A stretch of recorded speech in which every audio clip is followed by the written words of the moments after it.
Assalamu alaikum. We are going to discuss about backcross population. Backcross population is a group of organisms resulting from repeating backcrossing between two different parental lines. Backcrossing is a breeding technique used to transfer a specific gene or trait from one variety to another. The goal is to introduce a desirable characteristics from a donor parent into the recurrent parent while retaining most of the recurrent parent genetic background. This process is particularly useful when the donor parent has a specific gene of interest that we want to incorporate into an elite line or variety. Next, the procedure of the backcrossing. In backcrossing, we start with a donor parent and a recurrent. The donor parent is crossed with the recurrent parent, resulting in F1 progeny that are heterozygous for the trait. These heterozygous F1 individuals are then backcrossed to the recurrent parent BC1, and the process is repeated for subsequent generation BC2, BC3, etc. Next, applications used for transferring qualitative traits such as genes resistance. For example, if we want to introduce leaf rust resistance into wheat, we can use backcrossing.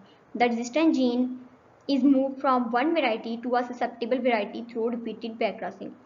Inbreed backcross line. Backcrossing through the inbreed backcross line. In plant, an inbreed backcross line refers to a population derived from the repeated backcrossing of a line with artificially recombinant DNA with the wild type. Selection during backcrossing can be based on the phenotypic trait or molecular markers resulting in an introgression line with the desired gene or trait. The next steps of backcross population. Here are the steps involved in creating a backcross population. First of all, mate a transgenic inbreed with an elite inbreed. The resulting offspring in the first filial generation F1 will inherit one copy of the transgene and 50% elite genes. The second step is harvest progeny and perform backcross BC1. Mate these progeny back to the elite inbreed refers to an BC1 generation. Half of the BC1 progeny will have one copy of the transgene while all of them carry 75% elite genes. The third step is select progeny with the desired traits. These selected individuals become the backcross parents for the next generation. The fourth one step is speed backcrossing BC2, BC3, etc. Each subsequent generation increases the proportion of the elite genes while retaining the desired transgene.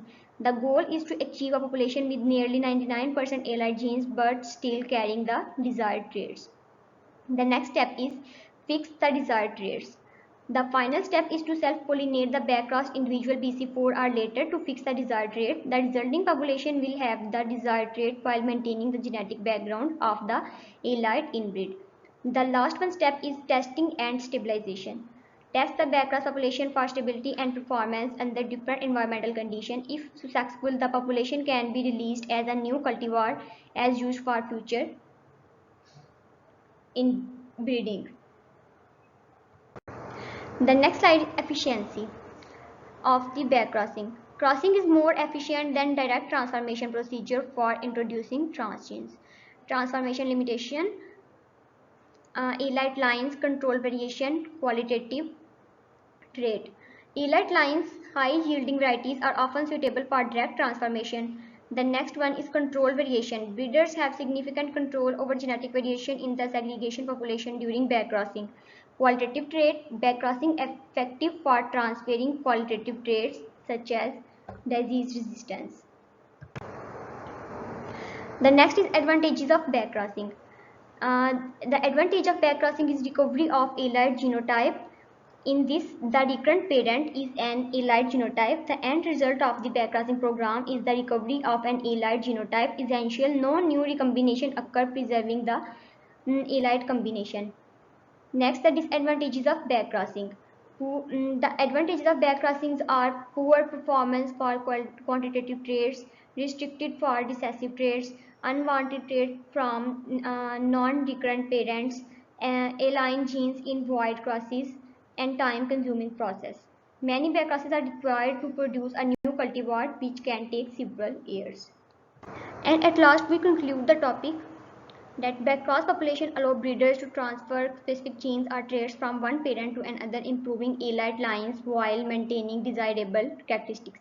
Whether in plant, or animals, it plays a crucial role in breeding programs. Remember that the number of backcross generation required depends on the specific trait and the genetic distance between the donor and recipient parents. The more similar the parents, the fewer backcross needed. Thank you.